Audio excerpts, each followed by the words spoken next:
Joan Quinn is the former West Coast editor of Andy Warhol's Interview magazine and society editor of the Herald Examiner. Her cover stories are seen in Venice and Detour magazines, and she is a contributing editor to Angelus magazine.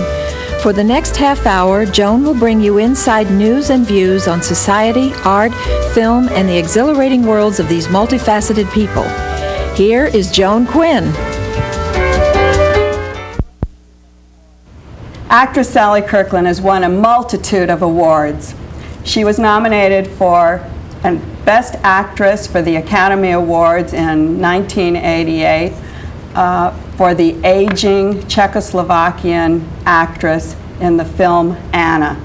When I said that Sally was coming on the show today, I was talking to our makeup artist, Henry Guzman, and he said, "Oh, Sally, she was just great in that, but she lost the award to some skinny little girl." And I thought he was talking about Paulina, because Paulina was the girl who came up along with Sally to give Sally all these problems in Anna. But it was Cher that he was talking about. How did you feel at that moment, Sally? Well, you know, it was a crash. I'm sure every actress that's ever been nominated for Best Actress Oscar gets as high as they've ever been in their life. I mean, at least I know I did. I mean, it's almost like, you know, they talk about chakras, Shirley MacLaine, her chakras. It's like all the 7 chakras were open. So I was out of my body for about 3 months. Watching everything? Going through it, kind of observing it from up here, from down there. And then when they suddenly said Cher's name, it was like, what? Say what? Crash. I think I woke up 3 days later. But I think just the idea that you were there, you won so many awards for that role. I want to read them. Best Actress Award from the Los Angeles Film Critics, Best Actress Award from the Hollywood Foreign Press Association, Best Actress from the Independent Features Project West. You were second place in the National Board of Review, and one of the top 5 in the New York Film Critics. And our 2 film critics with the Los Angeles Times, Sheila Benson and Kevin Thomas, voted you the Best Actress. And I voted you the Best Actress that year, too. Oh, thanks, Joan. You were wonderful. I had slipped into a screening. Someone called and said, let's go see this movie, Anna. I didn't know you were in it. The credits had already rolled, and it was dark, and I came in and I looked on the screen. And you know, I've known you for a long time, and I didn't know who it was. And I said, this woman, who is this new star in Hollywood? How could she let herself look like this? How could she go this way? And I finally just got caught up in the movie. And then when the credits came on at the end, Sally Kirkland, I couldn't believe it. Tell us how you got the role, why you took it. And how many minutes? Well, and how you could do that. How you see, my name is Anna Rokova. I come from Prague, Czechoslovakia. I'm very good with dialects because I'm an acting teacher as well as an actress, and so I teach all of my students to speak Russian, Czechoslovakian, New York, Southern. My name is Maureen Linoleum Latham. I'm from Enid, Oklahoma. That was in Cold Feet. British. I did Private Lives. I did Red Peppers, etc. So I was primed to do accents. Did they do anything to your face? They made me sign a contract saying that it wouldn't matter if I looked terrible. The one scene where I looked particularly terrible in the beginning, where I'd been up all night, obviously kind of drinking and whatnot, that was shot the day after I had been hit in the face for real for 3 hours. So they scheduled the scenes so that I would look particularly bad after I had been roughed up. And I'm a method actress. I like realism. So when I get hit in the face, that's really being hit in the face. Boom. Well, now, besides all these awards that you had, and all these nominations, etc., I hear Fox has you up for a new wonderful film that you did on TV. I think the second largest number. They entered it in for Emmy consideration. So I guess you could say, if I was to be totally honest, that I'm kind of campaigning for votes for nomination for an Emmy to make up for what didn't happen with the Oscars or something. It's my favorite part since Anna, and it's the second highest rated movie for Fox Television in the history of movies for Fox Television. And I think you have a clip, although this may or may not be the most dramatic clip in the film. It'll give you an idea of my character. Janet Smurl, it's a true story, lives in West Pittston, Pennsylvania. It's called The Haunted, and with her husband and her 4 kids. And starting in the 70s, straight through the 80s, she kept having all these paranormal experiences. And at first, in this scene you're going to see, her husband doesn't believe her. And so you begin to see the transition of a woman who thinks maybe she's crazy, maybe her husband's cheating on her, maybe a whole bunch of things, but really she's hearing things and seeing things, and she needs support.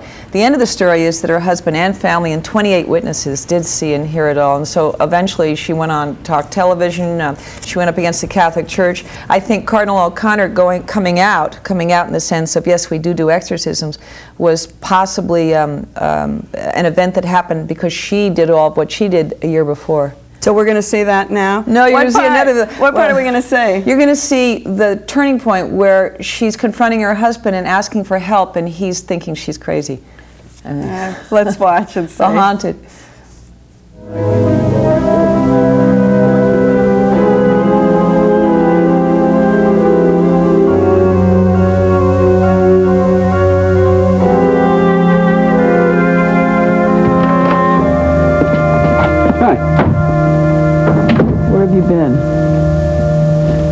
Club. Where else? Those meetings never go this late. Well, I had a beer with the guys. Is there something wrong with that? Yes, there is. I needed you here. Just once, I'd like to come home and have there not be some kind of a big problem. Okay, now is that too much to ask? Are you seeing somebody else? What? Because if you are, I'll leave you. I swear to God, Jack, I will take the children and I will leave. Wait, what are you talking about? What are you talking about?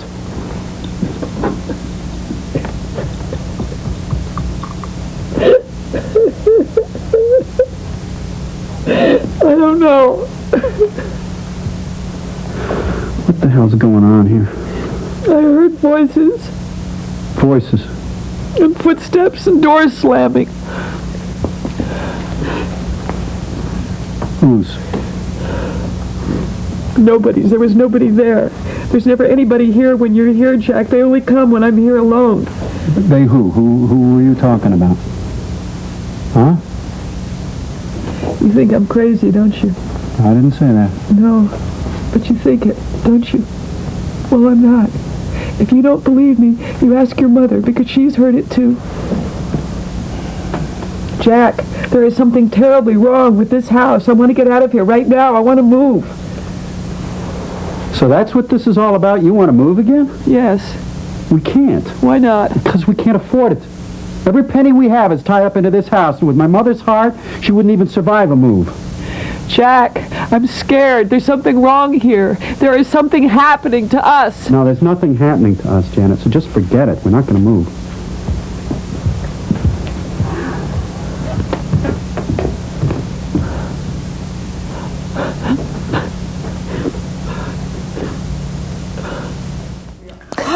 Wow. How do you cry? How do you cry like that? You studied with Lee Strasberg for 20 years.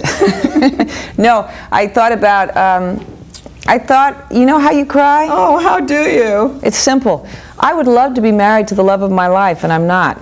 So I think about it. I think about men and women and how they struggle to be together and how that couple was struggling at that moment. And I think about the man that I would like to be married to, and he's off I don't know where right now, and I'm not with him, and it's simple. And you just start crying. Yeah. What did they do to you? Did you do different teeth? No, but they made my hair light brown, and they flattened me out, and throughout the film I wear glasses a lot. And so they made me a normal housewife mother.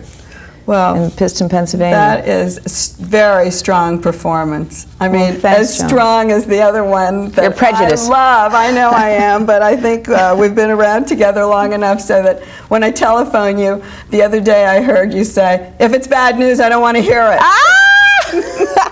Oh, I said, this telephone only takes good news, right? How do you get away with doing that? Well, you know, I have a friend, his name is Bob. He once told me that he put on his machine, the machine would say, this message machine only takes good news. And I thought, what a great idea. No one gets to bum me out. No one gets to ask me for too many favors, you know, and so I've been doing it ever since, whenever I feel vulnerable, you know. I thought that was very good.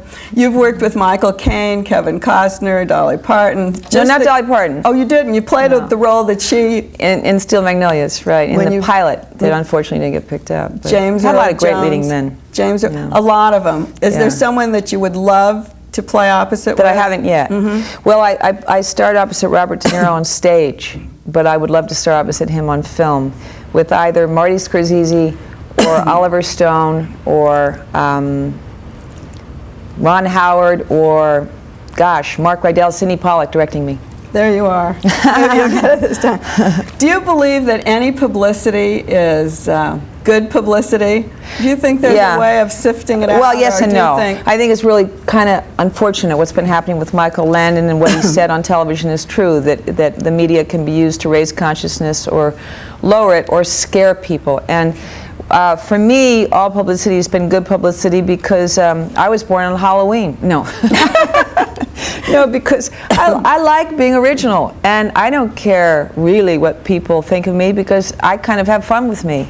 And if you give your power away to the press, they squash you. But if you don't, they know it, and they kind of let you be you. And I think that's why Madonna has been able to do what she's done. That's what I was wondering, because you're always very good with the press. You play them. You work them. Well, you know why? My mom was a journalist for 35 years. I was going to ask you magazine. about that. You come from a fashion background. She came from a fashion background. Starting at this age, Joan, I was put in front of a camera with Irving Penn behind the camera, and told to model Seal Chapman dresses or whatnot for Vogue magazine. She was one of the editors of Vogue all through the 40s, and then in life, I was in front of Milton Green's camera, Mark Shaw, at one point Scavollo, Avedon. So I didn't know what else to do. All my life, I've been put in front of a camera. So when it came time to finish being a teenager, it was just kind of like, well, her name is Sally Kirkland, and she's a fashion editor, and I'm Sally Kirkland Jr., so I guess I got to take it to the next step and act, so there'll be no confusion. Do you think that was really a motivating factor, where you'd already done very prim, proper things in front of the camera, and now you just let go? Like Chuck Workman coming on the show soon, and Andy Warhol being my first director, and then that leading to my first big role, which was Coming Apart with Rip Torn, where I buried it all. Everyone may think Madonna's shocking. You know, I made a film in 1969 with Rip Torn called Coming Apart, which in its day was the first X-rated art film. And, is that right? Yeah, and we were dragged through all sorts of interesting court sessions. What did you do? Well, I can't talk. No, I'll never say.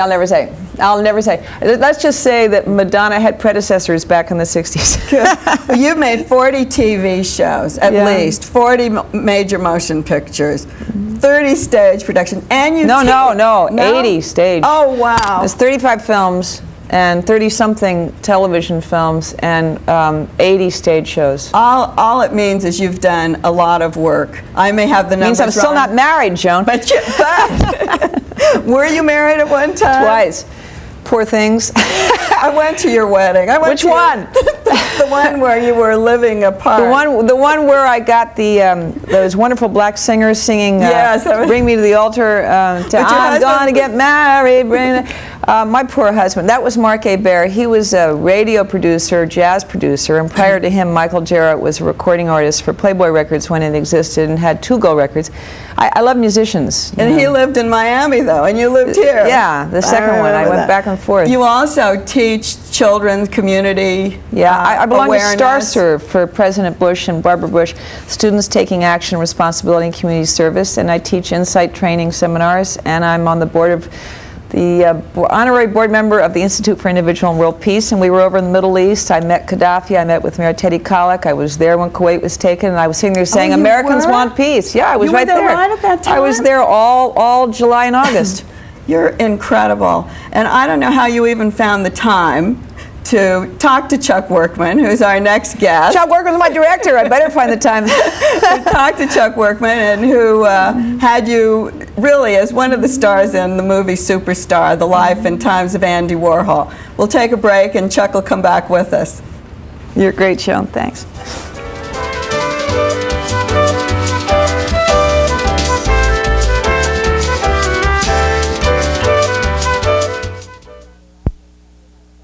We're back on Etc., and we have Sally Kirkland, and joining Sally is Chuck Workman, writer, producer, director, editor.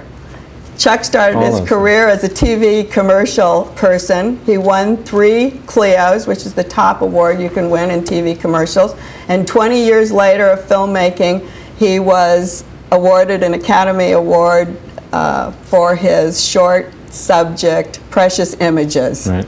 That took a lot of editing and a lot of time, Chuck. Tell us how. Yeah, it was done to celebrate the Directors Guild of America's 50th anniversary. So we had to find a way to show what directors did. So we decided just to show 450 movies in 7 minutes. 7 minutes. How'd you do it? We just made a list of movies and tried to cut them, and I kept working on it, moving things around, using a certain amount of music. And you find that these images really stick in your mind, and they have their own little story. You could show 1 second of Gone with the Wind, or 1 second of a Arnold Schwarzenegger movie or something like that, and it's there. And it conjures up everything. Absolutely.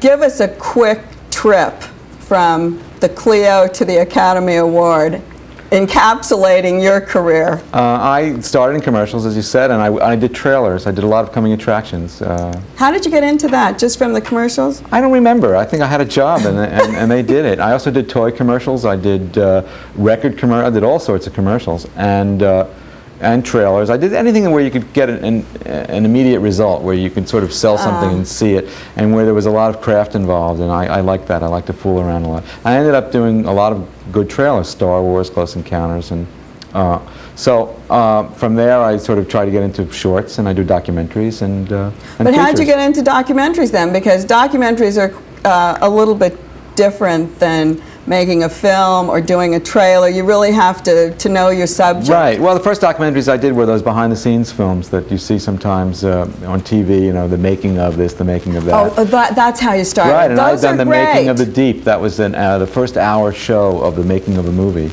It was the movie The Deep, and that sort of got me started in that, and that got me into other a lot of movies about making movies. When you do something about making a movie, are you on the set the whole time through the whole movie making? On The Deep we were. Sometimes you're on the set for 2 weeks. Now they put somebody on the set for 1 day. I mean, So you saw Jackie Bissett in her wet T-shirt? Yeah, I saw it when they decided, hey, let's do the wet T-shirt. I saw the alternate with a bra, without a bra. Oh, you did? And what did you use? Well, no, there was no question they were going with the one that they used. When they saw that image, that became the image of the film. And the funny thing is, you know, we talk about images of movies. That was the image of the movie, in a way, and that's what you people so remember? interested in the movie, even though, as funny as it was, I mean, that. We came from all the things that you've done and making of a movie and commercials, etc., to a feature-length film, Andy Warhol, Superstar, The Life and Times of Andy Warhol. And tell us a little bit about how you got into that. I know I worked with you on that, and you were a demon. I was telling Sally, you're really tough, and she said, but he's great. Wait, see, maybe the day he directed you, because we were both in it, he was, you know, pressured by all those things directors get pressured by. And the day he worked with me, we were by a pool. Yeah, we were. You know, we had a comfortable, well, easy let's day. see how we got to that point. No, Tell but I think I was about terrible, except for that one day. tell us about it, Chuck. Well, it is. It is tense. It's not easy to make a movie, and not easy to make a good one. I mean, you have to really push, and people demand that. So I tend to really try and get results out of what I'm doing. And we were in Pittsburgh, you remember, and we talked to all the family of Andy Warhol, and it was I'll say, because he's too humble, the family really enjoyed. I was at the premiere with them. They really loved the film, and I think I think that's a real take off your hat to Chuck. That if Andy wasn't there to see it, that all of his relatives who are still alive were, and that they really enjoyed it. They were shy. Oh, they were shy as hell, but they really enjoyed being part of it. They were wonderful, and I know I went to Pittsburgh with Chuck. Right, you were the one that actually got us started with him. In fact, you're in the movie, as you know. She's in the very beginning, and you see the funeral, and you see this sort of pink hair sticking out of the funeral. But that's how we started. Great, yeah. We started doing the project, and when Chuck came into it, it just started taking form. And one of the first places we went was Pittsburgh, and I think we have we had the section. It may be a little shocking, but it's kind of, if you see these people, they're very much like Andy Warhol. You could see his really roots in are, it, aren't they? In a very American way, and kind of a funny way often. You know. So let's watch it. And he was Czechoslovakian, I think. I mean, his family. Close. Yeah. He was every sort of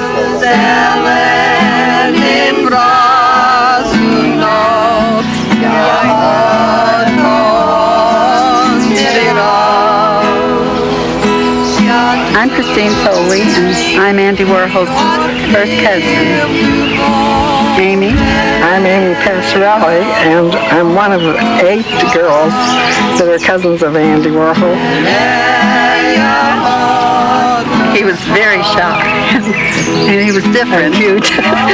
Real different. And he was sick a lot. And that's when he started drawing. You know, this is John and Andy sitting on his mother's lap. She was so kind and very good sense of humor and very religious. And we don't remember much about his father because he was away, working away. He died when Andy was about, how old? 14?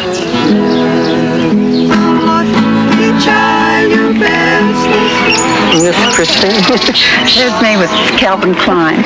I asked him if he was going to design some jeans for the heavy woman like me. That's exactly right.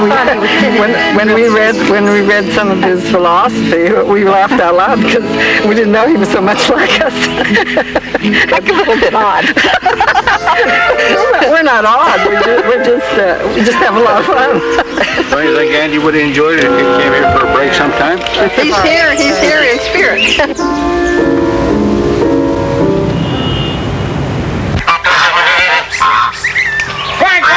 Quack, get over here. Come on. I'm Paul Warhol, Andy's oldest brother.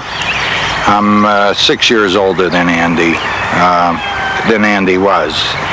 And like I say, I reside up here at this farm. It's up at Smock, Pennsylvania. Originally, I lived in the city all my life, so did Andy in Pittsburgh. Andy was born right in the heart of Pittsburgh. We were all born there, the three of us boys. He was born up in this section here where 73 used to be. It's been demolished since then. But when Andy lived here and my folks, it was only 2 rooms, and it was just wooden panels going across. Not even panels, it was just slats. This section here was primarily Lithuanian, Polish, and Slovak. This was the club here. At one time it was called the Lithuanian Club. So right now it's a Squawkers Club, which is run by colored folks. So we just live with that. Chuck, that was really great at the end, and you went and shot that footage early one time when I was still back at the hotel. What else was going on in that section of town? Well, I mean, it's funny. It's a social issue. We laugh at the line, about the colored folks, but that she says it. It's like they're in another world. I mean, it's like the 1960s never happened to these people. So, I mean, they just don't. Yet they're sweet, nice people, but yet they have this blind spot to some extent, and it's part of what we wanted to show. But of course, you were there giving everybody lunch and helping out and making sure that we didn't have any fights. And, what was the most fun for you making the whole movie from top to bottom? Finishing it and going to the party. There's no question that's without a doubt the most fun. I think the most fun was realizing at certain point that you have something very interesting and it's different. I think coming home from Pittsburgh when we said, hey, we got something that's pretty good here, and it's kind of different, and it's not just with the run-of-the-mill film that you'd see on PBS, but it's something that's kind of theatrical and new. I think that part too was great, the differentness of being able to go into the families there and seeing what was going on. Did you have one moment that was maybe your hardest moment? In making this film? I think I was always worried about where the factory would fit in, because obviously everybody wanted to know where Andy Warhol's sex, drugs, and rock and roll, and we have a lot of that in the movie. And I said, this can't be the whole movie. And I was trying to figure out how to get the art in without making it boring. And it turned out that the art was also a very interesting part of the film. Sure was. Because Andy was such a workaholic, and it was like part of his life. So that this kind of very strange guy was this artist, as you know, and that... Can I interject something? It's called Superstar. And I never heard that expression. And when I first went to the factory, the very first time, when I was just practically out of high school, he said to me, "Oh, you're a superstar." And I thought, wow. What a great... To a little teenage head's mind, and he put me in front of the camera, and that was my very first time ever in front of a movie camera. And so... Yeah, we have that. We showed that scene actually of Sally. Sally and Dennis Hopper both sort of act out their staring into the camera, and they both said the same thing. They both tried to act in the middle of it, So we sort of watched them do it in the film. That was wonderful. You captured great moments and things like that. Is there anything that you left? This isn't the right thing to ask the director, but is there anything you would do differently if you had a chance to go back? Did you leave anything? I never thought about it. I don't really think so. I think that a lot of people said, well, you didn't get into his sex life a lot, But I didn't. I did actually, but I didn't really get into. I really wasn't interested in looking for dirt. So I'm pretty happy with the movie, and the audiences seem to be happy when they leave. I think they are. I think, Chuck, you're known as the master of the quick cut. Tell us what that means. Well, I started it in the film I just told you about before with the 450 movies in Precious 7 minutes. Images. Yeah. Precious Images. I'd done that before. I'd cut that way before it, and I've always cut very fast. I think the audience is pretty sharp, and they're not given enough credit, and they could really catch things if you do it carefully. Well, also you have a sense of humor with it. When you do your quick you have cuts, to, sure. one laugh leads to the next laugh because of the visual humor. It's tricky, but you know, people like that. I mean, this is a How do you decide when to use it in something like this? I don't know. I mean, I did a little of it in Andy Warhol. I think in Superstar. I think you just kind of feel it out. You try stuff. I experiment. I move stuff around. I mean, I take like 4 months sometimes to do a 3-4 minute piece, and it's a lot of work. But it's like a fruitcake, I call it. It's full of nuts and cherries and good stuff, you know, and it's very rich. And it's nothing you eat every day, but it's something to, you know, it's hard to make also. Are you working on anything now? I'm up for a movie, and my fingers are crossed to do, and I'm also doing some film for Euro Disney World, which is the Paris Disney World. They're going to have a little film there. No, I'm going to be going in a couple weeks. Oh, great. What was the response? I know I was at the Oscars this year, and you had a short film there, a short of shorts. Yeah, I did a film of actors saying the first time that first movie they had ever seen. Right, that was wonderful. So it went great because it was sort of Bob Hope came out and announced it, and then they showed the big screen and they showed this little 5-minute film, and it was a lot of fun, and it's Katharine Hepburn. I'm sure a lot of people saw it. More quick cut. We've got to go. Okay. We're out of time. Quick cut. But thank you very much. Thanks, Tell us real quickly what you love about LA, Sally. What do I love about LA? That the people are open to anything. Chuck? I like LA because I like it now. I used to hate it. I wanted you to say, we love LA too. Thanks for being with us. Thanks for having us. Okay, Good luck, both of you. Thank you. Thanks, Joan.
Sally Kirkland. No, but I would have used that.